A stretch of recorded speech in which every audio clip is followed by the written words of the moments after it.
Stromboli is not happy with the tangled mess, but then the crowd reacts very positively, and then that confuses the conscience because he thinks, well, look, this is horrible, this guy's a tyrant, like Pinocchio's making a fool of himself, everything turns into a tangled mess, but the crowd goes crazy. And, well, being a fool, that can be entertaining, right? So it's hard to tell when a crowd, especially at a spectacle, because this crowd is at a spectacle, you just don't know exactly why it is that they're responding positively, but you've definitely given them what you want. And you can see this look on Stromboli's face. It's like this false, again, this false kindness and generosity, public facing. And, oh well, anyways, the conscience is very confused. And I really think this is an important thing, because I've often thought, I spent a lot of time thinking about Hitler, and I was thinking, well, how do you get into a state like that, you know? And you think, well, he was a dictator and he led his people down a bad path. It's like, that's not right. That is not what happened. They had a conspiracy together and went down a bad path. You love the Disney metaphor, don't you? That's a big one with you. I mean, I think I know why you like just sort of movie metaphors in general, but I know your Pinocchio story, of course. Some of those Disney movies, man, they really nailed it.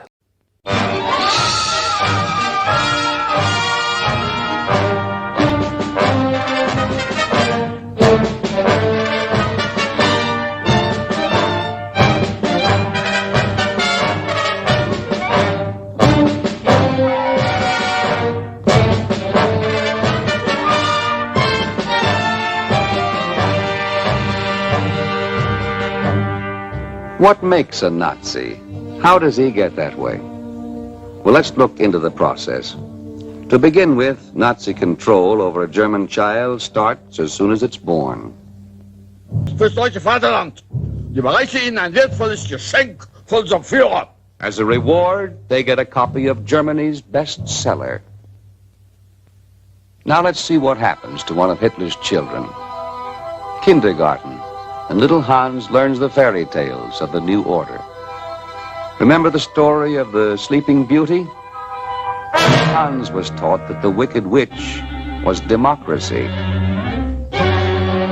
And Sleeping Beauty, who can she be? Aha, here comes the prince.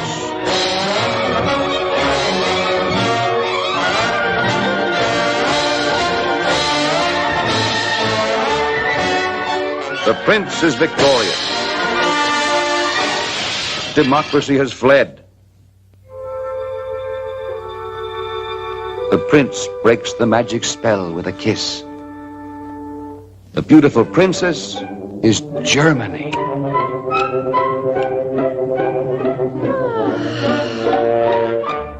And the brave, handsome knight, you know who he is. Heil Hitler! Heil Hitler! Heil! You know, in Sleeping Beauty, she wants to go to sleep and never wake up. And so that's exactly what happens. And then she has to wait for the prince to come and rescue her. Well, you think, how sexist can you get, that story? Well, seriously, because that's the way that would be read in the modern world. It's like she doesn't need a prince to rescue her. That's why Disney made Frozen that absolutely appalling piece of rubbish.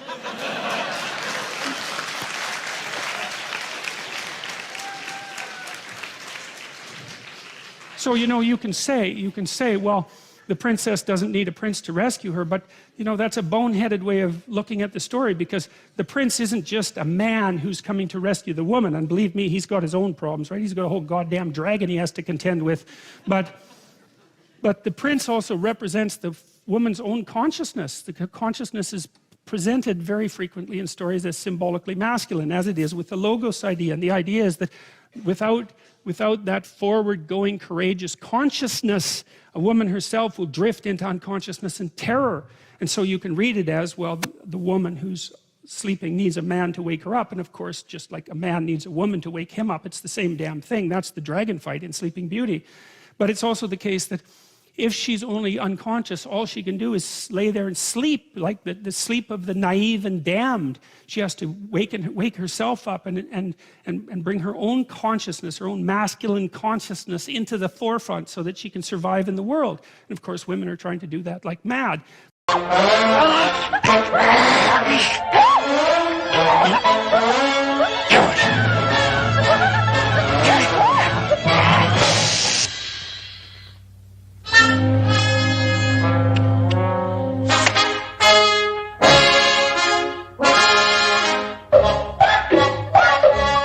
of this Nazi fairy tale seems to be that Hitler got Germany on her feet, climbed into the saddle, and took her for a ride.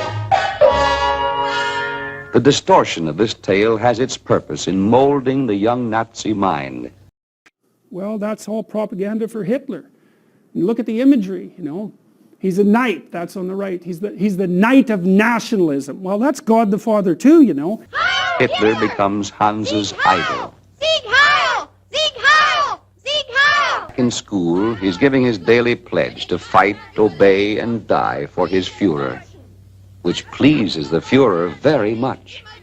And Herr Goering. And Herr Goebbels, too. Sehr gut, sehr gut.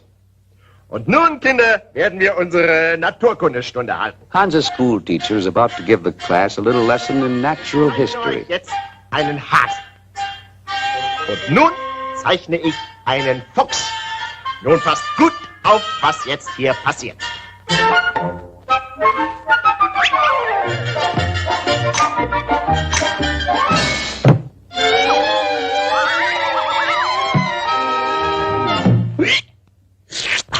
Now let's see what they'll learn from this little lesson. Wer kann mir sagen, was wir daraus lernen können? Hans? Das arme Häschen. He said the poor rabbit. Is he out of his mind? Donnerwetter noch mal! Dummkopf! Was für eine blöde Antwort ist denn das? Geh in die Ecke! Was? 1, 2, 3! 1, 2, 3! Rauf auf den Stuhl! What would the Führer think of such a stupid answer? What would Herr Goering say? And Herr Goebbels? Dummkopf! Wer kann mir nur die richtige Antwort geben? Now then, who can give the correct answer? Ich weiß! Es zeigt uns, dass die Welt den Starken gehört! The world belongs to the strong Und dem Brutalen! and to the brutal. Der Hase ist schwach und feige und verdient. The rabbit is a coward and deserves to die. They spit on the rabbit. Nice kids. Gut! Gut! Ausgezeichnet!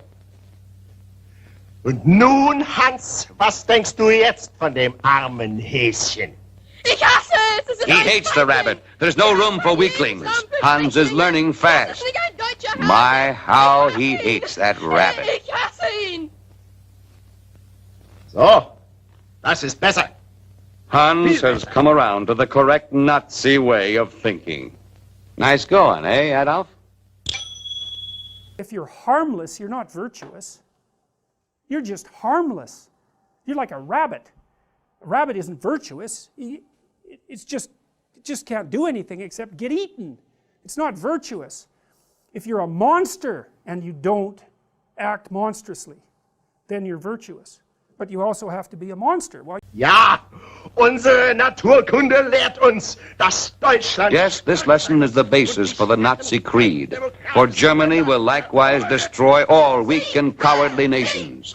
Wir sind die nordische Rasse. Alle anderen Völker werden unsere Sklaven sein. Germans are a super race.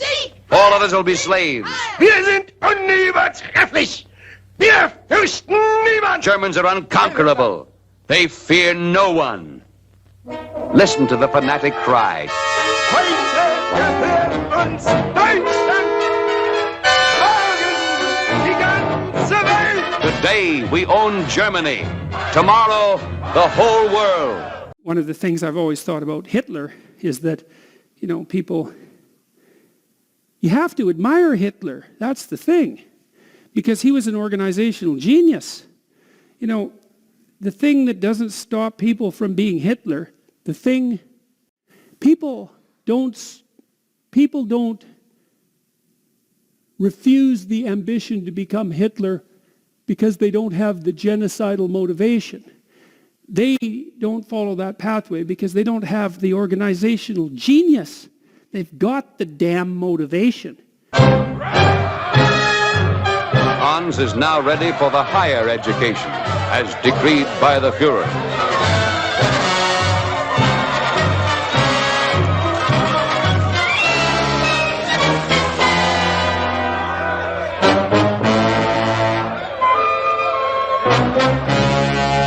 You know, there's a line in the New Testament, the meek shall inherit the earth. I got to look at my phone for a sec here. because I don't know what time it is. There's a line in the New Testament that says, and it's in the Sermon on the Mount, says the meek shall inherit the earth. And that line always bothered me. I thought, no way, that's not right. Meek can't be the right word.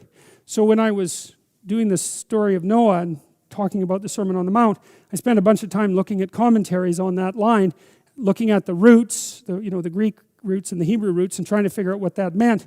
And meek does not mean meek. That's wrong. Here's what it means. Those who have weapons and know how to use them, but still keep them sheathed, will inherit the earth. Jesus, that's a lot different, man. It's a lot better.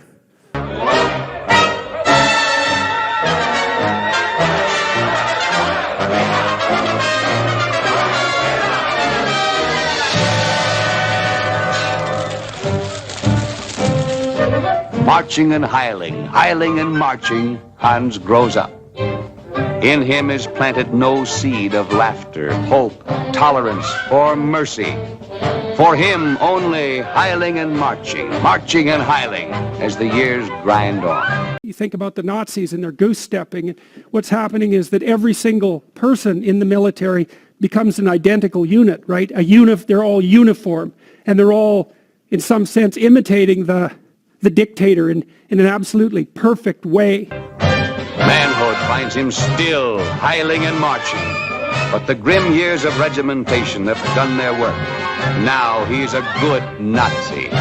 He sees no more than the party wants him to. He says nothing but what the party wants him to say, and he does nothing but what the party wants him to do. And so he marches on with his millions of comrades, trampling on the rights of others. Yeah, that's what it looks like to me. You have to, and it's so interesting to watch the young men when you talk to them about responsibility. They're so goddamn thrilled about it. It just blows me away. It's like, really? That's the counterculture. Grow the hell up and do something useful. Really? I could do that? Oh, I'm so excited by that idea. No one ever mentioned that before. It's like rights. Jesus, it's appalling. For now, his education is complete. His education for death.